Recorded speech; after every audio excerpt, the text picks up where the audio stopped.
Good morning teacher नानों को, जिसमें आपका स्वागत है। हमारे अभी के फर्स्ट सेमेस्टर का जो हमारा सब्जेक्ट है भारतीय दंड संहिता, इसके बारे में बात कर रहे हैं। अभी जो हमारे सेक्शन चल रहे हैं साधारण अपवाद, इसके बारे में बात चल रहे हैं। मैं जो इसमें इम्पोर्टेंट जो सेक्शन है उसकी मैं वीडियो आपको दे चुकी हूँ, अपने इस पर अपलोड कर चुकी हूँ। आज के जो ये हमारे सेक्शन है ये छोटे छोटे एस हैं और इसमें कभी कभी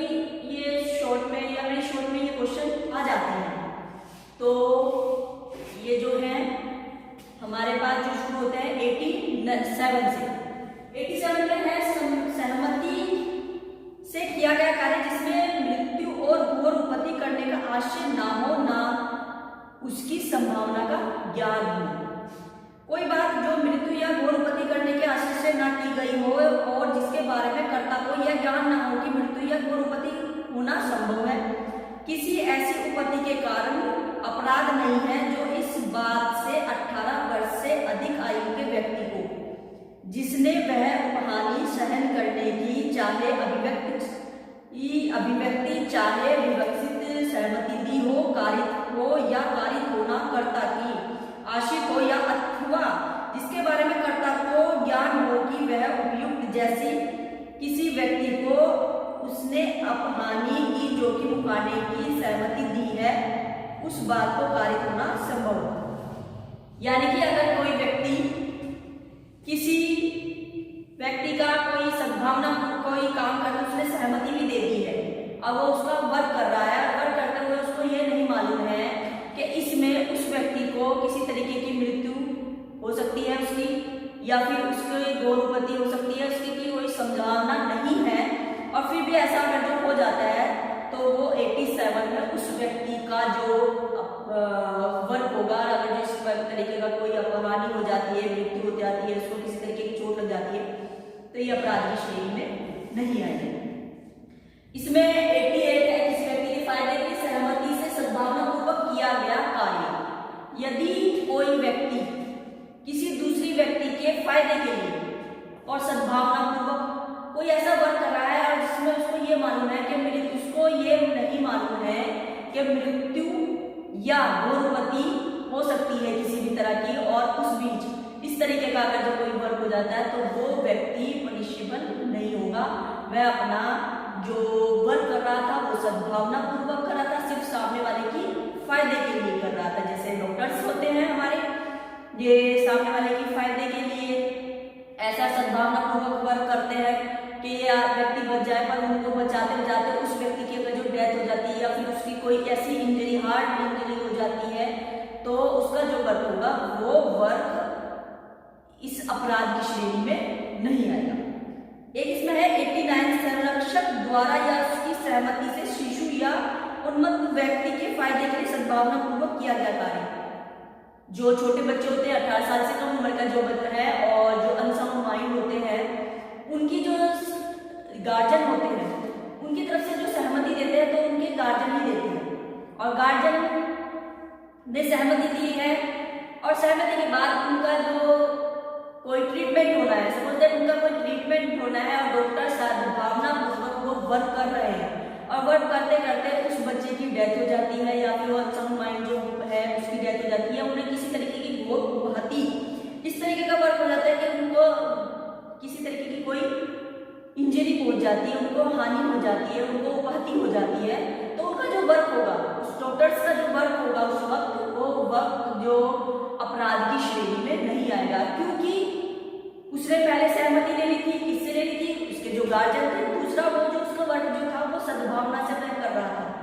उसका मन था कि उनको बचाने पर अगर एट टाइम ऐसी स्थिति आ जाती है कि उनकी डेथ हो गई है तो उसका अपराध की श्रेणी में नहीं आएगा। इसके कुछ स्पष्टीकरण है। अपवाद के भी अपवाद है, परंतु इस अपवाद का विस्तार आशय मृत्यु कार्य करना या मृत्यु कार्य करने का प्रयत्न करने का पर नहीं होगा। अगर जो उनका प्रयत्न करेगा कि किस तरीके से अपवाद का अपवाद क्या है, पहला ये है। सेकंड है इस अपवाद का विस्तार मृत्यु या घोर उपपत्ति के निवारण के या किसी घोर रोग या अंग शैतान्य से मुक्त करने के प्रयोजन से विभिन्न किसी प्रयोजन के लिए किसी ऐसी बात को करने पर ना होगा जिसे करने वाला व्यक्ति जानता है कि उससे मृत्यु होना संभव है। अगर जो उनको मालूम है कि कि उसकी जो ट्रीटमेंट है या उसको किसी तरीके की पहले कोई प्रॉब्लम है और फिर भी वो जो ऑपरेशन होना था, सपोज उस व्यक्ति का, उस बच्चे का कोई ऑपरेशन होना था और ऑपरेशन से पहले ये भी उसको जो डॉक्यूमेंट्स थे उसमें ये था कि अगर इसको ऑपरेशन किया गया है, इसको इस तरीके का ट्रीटमेंट दिया गया तो इस बच्चे की डेथ हो सकती है, तो अगर वो उसका अगर जैसे करता है तो तब वो उसका अपराध की श्रेणी में आएगा। तो ये जो स्पष्टीकरण हमारा सेकंड जो कहता है ये यही कहता है। थर्ड कहता है इस अपराध का विस्तार स्वेच्छा से गौरवपति कार्य करना या गौरवपति कार्य करने का प्रयत्न करना ना होगा जब तक कि मृत्यु या गौरवपति के निवारण के या किसी का घोर रोग या सैतन्य से मुक्त करने के प्रयोजन से ना की गई हो। यानी कि अगर जो उसको इस तरीके की कोई इंजरी दी जा रही है तो इंजरी इसलिए दी जा रही है कि वो किसी रोग से मुक्त हो जाए, वो इस तरीके, और अगर जो वो ऐसा नहीं करते हैं, डॉक्यूमेंट्स नहीं देखते हैं और इस तरीके का नहीं करते तो तब उनका जो कार्य वो जो होगा वो अपराध की श्रेणी में आएगा। चौथा अपराध है इसके इस अपराध का विस्तार किसी अपराध के दुष्प्रेरण पर ना होगा जिस अपराध के किए जाने का इसका विस्तार नहीं है। दुष्प्रेरण यही है, अगर किसी ने किसी को भड़का के अगर इस तरीके का कोई वर्क कर रहा है उसको वहां पर उसकी डेथ हो गई तो ये अपराध की ही श्रेणी में आएगा। अब एक इसमें है 90, सेक्शन 90 है सहमति जिसके संबंध में यह ज्ञात हो कि भय या भ्रम के अधीन दी गई है। भय और भ्रम के अधीन यानी कि किस तरीके की, अगर किसी व्यक्ति को इस तरीके का कोई भय दे दिया जाए कि अगर आपने ये वर्क नहीं किया या सामने वाले को नहीं मारा तो मैं आपको मार दूंगा या उसके जो परिजन है उनको मार दूंगा, या उसको किसी तरीके को कोई भ्रम हो जाता है, इस तरीके का भ्रम हो गया है कि सामने वाला जो है वो अब उसको मारने वाला है और मारने के बाद मारने वाले उसने क्या किया वहां पर उसी की डेथ क्लोज कर दी। तो ये जो है सेक्शन 90 जो है हमारी ये उसको बताता है कि अगर इस ऐसे व्यक्ति की सहमति है तो, और सहमति किस तरीके की है कि चाहे तो उसको डरा धमका कर उससे सहमति ली है या उसको इस तरीके के कोई भ्रम, उसको बात सही ना बता के इस तरीके से बताई है या उसको इस तरीके का कोई भ्रम हो गया है, गलत तरीके का कोई भ्रम हो गया, भ्रम में उसकी सहमति नहीं ली और सहमति से उसके बाद उससे कोई अपराध करा दिया जाता है तो ये नहीं गिनाएगा। कोई सहमति ऐसी सहमति नहीं है जिससे इस संहिता के किसी धारा में आश्रित है यदि वह सहमति किसी व्यक्ति ने क्षति के भय के अधीन या तथ्य के भ्रम के अधीन दी है, अगर जिसको तथ्य की नॉलेज नहीं है यानी कि फैक्ट की नॉलेज नहीं है, और यदि कार्य करने वाला व्यक्ति यह जानता हो कि उसके पास विश्वास करने का कारण हो कि ऐसे भय या भय के परिणाम स्वरूप वह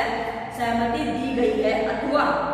उन्मत्त व्यक्ति की सहमति यानी जो पागल अनसाउंड माइंड की जो व्यक्ति है उनके बारे में या फिर जो नशे में है उनके बारे में, यदि वह सहमति ऐसे व्यक्ति द्वारा दी गई है जो विचित्रित है या ममता के कारण यानी कि नशे के कारण की बात है कि जिसके लिए वह अपनी सहमति देता है प्रकृति के परिणाम को समझने की, जिसमें अगर जो उसमें इतनी शक्ति नहीं है कि वो उस टाइम ये समझ सके कि वो जो सहमति दे रहा है उसका परिणाम क्या होगा, उसका रिजल्ट क्या होगा तब। और शिशु के बारे में है, शिशु की सहमति जब तक कि संदर्भ में तथ्य प्रतिकूल प्रतीत न होगी यदि वह सहमति ऐसे व्यक्ति ने दी हो जो 12 वर्ष से कम आयु का है। अगर जो कोई व्यक्ति 12 वर्ष से कम आयु का है तो उस व्यक्ति पर ये सेक्शन लागू नहीं होगा, ये सेक्शन लागू होगा अगर जो मतलब किसी छोटे बच्चे से ऐसे वर्क करा लेते उसको डरा धमका के तो वो अपराध की श्रेणी में आएगा। और 91 सेक्शन 91 कहता है ऐसे कार्य का वर्जन जो कार्य उपहानि के बिना भी श्रोता अपराध है। ऐसे कौन से अपराध कार्य हैं जो मतलब काम करने के बावजूद मतलब सद्भावना से भी कर रहे हैं, सहमति से भी कर रहे हैं, फिर भी वो अपराध की श्रेणी में आ रहे हैं, उनके बारे में धारा 87, 88 और 89 के अपवादों के विस्तार उन कार्यों पर नहीं है जो उपहानि के बिना भी स्वतः अपराध है, जो उस व्यक्ति को जो सहमति देता है या किसी और की सहमति दी जाती है उन कार्यों को कारित हो या कारित किए जाने का आशय हो या कारित करने की संभावना ज्ञात हो। जैसे कोई व्यक्ति ऑपरेशन थिएटर में लेके जा रहे हैं या किसी ऑपरेशन हो रहा है उसका, और ऑपरेशन के दौरान डॉक्टर या नर्स जो है उन्होंने सद्भावनापूर्वक पहले सहमति भी ले ली है, सद्भावनापूर्वक अपना वर्क कर रहे हैं और करते करते वो देखते हैं कि जो पेशेंट है पेशेंट के गले में सोने की चैन पड़ी हुई है तो वो उस सोने की चैन को चुरा लेते हैं। तो यहाँ पर उस तरीके की बात है कि जो अपराध की श्रेणी में आते ही है, चोरी करना अपराध की श्रेणी में ही आता है, चाहे वो सद्भावनापूर्वक किया गया हो चाहे वह सहमति से किया हो, पर चोरी यहाँ पर ये जो सेक्शन है 91, ये हमें यही बता रहा है कि वो कार्य जो पहले से ही अपराध की श्रेणी में आते हैं। इसमें एक इलिसिशन है, हम उसको देख लेते हैं। अब गर्भपात करना जबकि उस स्त्री के जीवन बचाने के प्रयोजन से सद्भावनापूर्वक कारित ना किया गया हो, किसी उपहानि के बिना भी जो उस स्त्री को कारित हो या कारित करने का आशय हो, स्वतः अपराध है। इसलिए वह ऐसी अपहानि के कारण अपराध नहीं है। ऐसा अपराध करने की उस स्त्री की या उसके संरक्षण की सहमति का कार्य न्यायोन्मुख नहीं मानी जाएगी। यानी कि अगर जो उस व्यक्ति कोई लेडी है, उसका गर्भपात कराया जा रहा है, अगर जो उसकी जान बचाने के लिए अगर डॉक्टर कहते हैं कि इस वक्त इनके गर्भपात कराना जरूरी है इनकी जान बचाने के लिए, तो तब तो ठीक है। पर अगर ऐसा नहीं किया जा रहा है तो तभी अपराध की श्रेणी में ही आएंगे। और 92 है, सहमति के बिना किसी व्यक्ति के फायदे के लिए सद्भावनापूर्वक किया गया कार्य। अगर सामने वाले की सहमति नहीं है और तब भी हम सद्भावनापूर्वक कोई वर्क कर रहे हैं, कार्य करते करते कोई ऐसा काम हो जाता है उसमें किसी की चोट लग जाती है या फिर डेथ हो जाती है, तो वो भी इसी अपराध यानी कि अपराध की श्रेणी में नहीं आएंगे, ये साधारण अपवाद में ही आएंगे। कोई बात जो किसी व्यक्ति के फायदे के लिए सद्भावनापूर्वक यद्यपि उसकी सहमति के बिना की गई है, ऐसी किसी अपहानि के कारण जो इस बात से उस व्यक्ति को कारित हो जाए, अपराध नहीं है। यदि परिस्थितियां ऐसी हो कि उस व्यक्ति के लिए यह संभवता हो कि अपनी सहमति प्रकट करे या वह व्यक्ति सहमति देने के लिए असमर्थ हो, उसका कोई संरक्षण या उसका विधि पूर्वक साधन कोई दूसरा व्यक्ति ना हो जिससे ऐसे समय पर सहमति अभिप्राप्त करना संभव हो, तो वह फायदे के लिए की जा सकती है। जैसे कि रोड पे कभी कभी एक्सीडेंट हो जाते हैं और वो व्यक्ति अकेले हैं और उनका तभी डॉक्टर ये कहते हैं कि अगर इनका अभी ऑपरेशन ना किया गया तो इनकी डेथ हो सकती है, यानी कि ज्यादा परिणाम जो होगा वो बहुत गंभीर होगा। अब वहां पर उनके फैमिली मेंबर भी नहीं है, वो व्यक्ति की इस स्थिति में नहीं है जो सहमति दे सके, अपनी कंसर्ट दे सके कि हाँ आप मेरा ऑपरेशन करो। और डॉक्टर अब अगर वहां पर सहमति बिना सहमति के सद्भावनापूर्वक जो वर्क कर रहे हैं उसके बारे में बताया गया है। इसमें कुछ परंतु भी है, यानी कि कुछ अपवाद भी है। अब इसमें यह है कि डॉक्टर अगर जैसे वो कर रहे हैं और करते करते अगर जो उसकी डेथ हो जाती है तो तब उसका वर्क जो होगा वो अपराध की श्रेणी में नहीं होगा। पर परंतु जो क्या है, अपवाद का अपवाद क्या है वो देख लेते हैं। इस अपवाद का विस्तार शास्त्रीय मृत्यु कारित करना या मृत्यु कारित करने का प्रयत्न ना हो, यानी कि जो व्यक्ति कंसर्ट भी नहीं दे पा रहा, अपनी सहमति भी नहीं दे पा रहा है और उसका ऑपरेशन होना है, उस टाइम उनका जो डॉक्टर है या फिर कोई दूसरा व्यक्ति है उनकी जान बचाने के लिए कोई ऐसा वर्क ना करे जिससे कि उसका आशय, उसका जो इंटेंशन हो मृत्यु करने की या मृत्यु से घोर उपपत्ति कारित करने का न हो। अगर करने का होगा तो तब वो अपराध की श्रेणी में आएगा। और दूसरा है, इस अपराध का विस्तार मृत्यु या घोर उपपत्ति का निवारण में किसी घोर रोग या सत्य से मुक्त करने के प्रयोजन से भी किसी प्रयोजन के लिए किसी बात के करने पर ना होगा, किसी जिसे करने वाला व्यक्ति जानता हो कि मृत्यु कारित होना संभव हो। अगर उनको लग रहा है कि इस तरीके का अगर जो हमने वर्क किया उससे इसकी किसी तरीके के इसको परेशानी आ सकती है या फिर इसको कोई फ्यूचर में कोई रोग हो सकता है, तो अगर वो इस तरीके का इंटेंशन लेके, इस तरीके की यानी कि गलत इंटेंशन से उस व्यक्ति का कोई ऐसा वर्क करता है तो तब वो अपराध की श्रेणी में आएगा। तीसरा है, इस अपराध का विस्तार मृत्यु या उपहति के निवारण के प्रयोजन से भिन्न किसी प्रयोजन के लिए स्वेच्छा उपहति कार्य करना या उपहति कार्य करने का प्रयत्न ना होना चाहिए, यानी किसी तरीके से उस व्यक्ति को चोट पहुंचाने का नहीं होना चाहिए। फोर्थ है, इस अपराध का विस्तार किसी ऐसे अपराध का दुष्प्रेरण न होगा जिस अपराध के लिए किए जाने का इसका विस्तार नहीं है। इसमें कुछ इलस्ट्रेशन है वो देख लेते हैं। या एक बाघ को उठा ले जाता है, या को एक बाघ जो होता है, जो शेर है, वो उसको उठा के ले जा लेता है, यह जानते हुए कि संभवतः है कि गोली लगने से या भी मर सकता है, किंतु या का वध करने के आशय में रखते हुए सद्भावना पूर्वक या के फायदे से का बाघ पर गोली चलाता है। का की गोली से या की मृत्यु कारक घाव हो जाता है। का ने कोई अपराध नहीं किया है क्योंकि वो सद्भावना पूर्वक वर्क करा था। वो चाहता कि ये जो बाघ है उसको लेके जो गया है मैं उसको गोली मारूं, पर हुए कि उसको गोली उसको न लग के वो जो बच्चा था उसको लग गई, तो यहाँ पर उसका जो अपराध होगा वो अपराध की श्रेणी में नहीं आएगा। और 93 है इसमें, सद्भावना पूर्वक दी गई ससूचना। अगर डॉक्टर कभी किसी को कोई ऐसा रोग है जिसमें उसकी बचाव नहीं हो पा रहा है या फिर वो ज्यादा दिन जीवित नहीं रह पाएगा, तो इस तरीके की जो सूचनाएं होती हैं ये सद्भावना पूर्वक दी जाती है कि अब आप नहीं रह पाएंगे। जैसे हमारे आर्मी होते हैं, आर्मी के जवान हैं, वो वहां पर शहीद हो जाते हैं और उनके जो ऑफिसर्स होते हैं, जो डिपार्टमेंट जो होते हैं, वो उनके घर पर फोन करके कहते हैं कि अब आपका बेटा शहीद हो गया है। तो इस तरीके की जो सूचनाएं होती हैं, ये सूचनाएं जो होती हैं ये अपराध की श्रेणी में नहीं आएंगी। इसमें लिखा है सद्भावना पूर्वक दी गई सूचना उस उपहानि के कारण अपराध नहीं है जो उस व्यक्ति की हो जिसे वह दी गई है, यदि वह उस व्यक्ति के फायदे के लिए दी गई। अगर कोई सूचना उनके फायदे के लिए दी गई है तो वो सूचना अपराध की श्रेणी में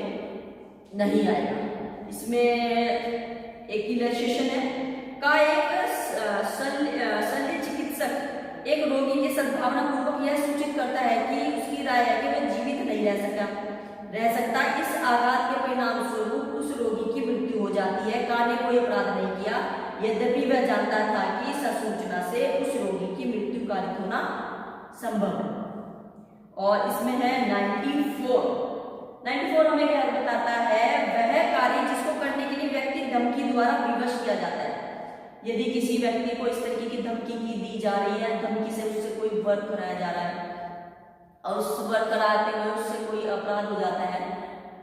तो वो जो अपराध होगा वो उसका अपराध की श्रेणी में नहीं आएगा। सेक्शन क्या कहता है, हत्या और मृत्यु से दंडनीय उन अपराधों को जो राज्य के विरुद्ध है छोड़कर वह बात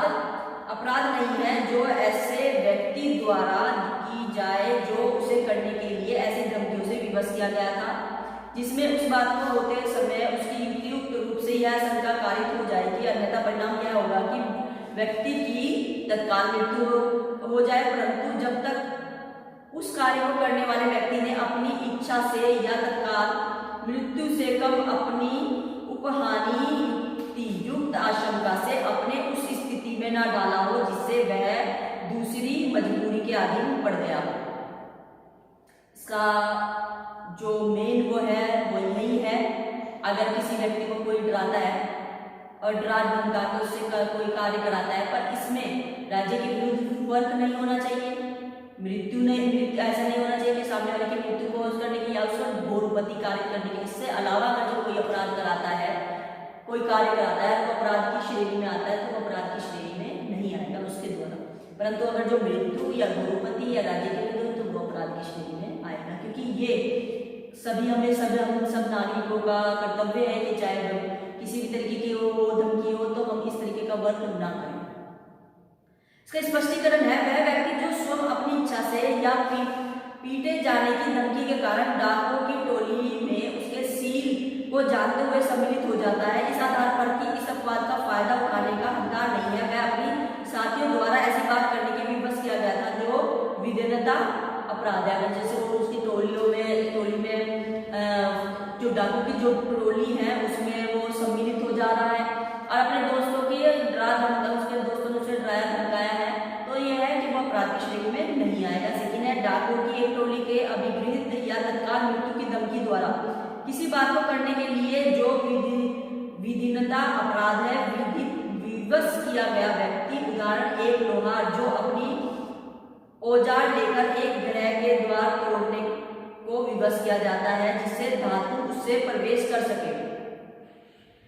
और उसे लूट सके, इस अपवाद का फायदा उठाने का हकदार है। अगर किसी डाकू कुछ लोगों को जैसे घर का गेट नहीं टूट पा रहा है और एक लोहार को लेके जाते हैं, उन्होंने कहते हैं कि ये गेट तोड़िए आप और हम अंदर प्रवेश करेंगे और लूट करेंगे, तो वो व्यक्ति अगर जो वहाँ पे डराने धमकाने के बाद वो जो प्रवेश द्वार है उसको तोड़ देता है, तो उसका अपराध जो होगा वो अपराध की श्रेणी में नहीं होगा, वो अपना बचाव जो है वो यहाँ पर कर सकता है। एक इसमें लास्ट है 95 कहते हैं तुच्छ उपहानि कारित करने वाला कार्य, यानी कि छोटे मोटे जो यानी कि नुकसान हो जाता है तो उसके लिए कोई किसी तरीके का कोई अपराध की श्रेणी में नहीं आएगा। जैसे कि कभी कोई व्यक्ति किसी की पेंसिल तोड़ देता है तो उसके लिए ऐसा नहीं आएगा कि आपने अपराध किया, आपने मेरी पेंसिल तोड़ दी। तो ये छोटी छोटी जो वर्क होते हैं उसके बारे में बताता है। कोई बात इस कारण से अपराध नहीं है कि इसमें कोई हानि कारित होती है या कारित की जाने की आशंका है या कारित करने की संभावना ज्ञान है, यदि वह इतनी तुच्छ कि मामूली समझ और स्वभाव वाला कोई व्यक्ति उसकी शिकायत नहीं करे। तो सेक्शन 95 तक हमारे सब कवर हो चुके हैं और जो हमारे साधारण अपवाद हैं 96 से लेके 106 तक ये भी हमारे साथ कंप्लीट हो चुके हैं। जो मैंने आज सेक्शन बताए हैं इसमें से लॉन्ग में भी आ सकता है, शॉर्ट में भी आ सकता है क्वेश्चन और वेरी शॉर्ट में भी, तो इसको भी आप थोड़ा सा देख लीजिएगा। वैसे तो इसमें मैंने आपको बताया था 96 से लेके 76 से लेके 79, 82 से 86 और 196 से लेके 106 तक की जो हमारी सेक्शन है ये बहुत मोस्ट इम्पोर्टेंट है। इसके बारे में तो क्वेश्चन आते ही आते हैं। आपको हमारी वीडियो कैसी लग रही है आप हमें कमेंट्स बॉक्स में मैसेज करके बता सकते हैं। आप हमारे वीडियो को लाइक कीजिए, शेयर कीजिए और ज़्यादा से ज़्यादा सब्सक्राइब कीजिए। Thank you.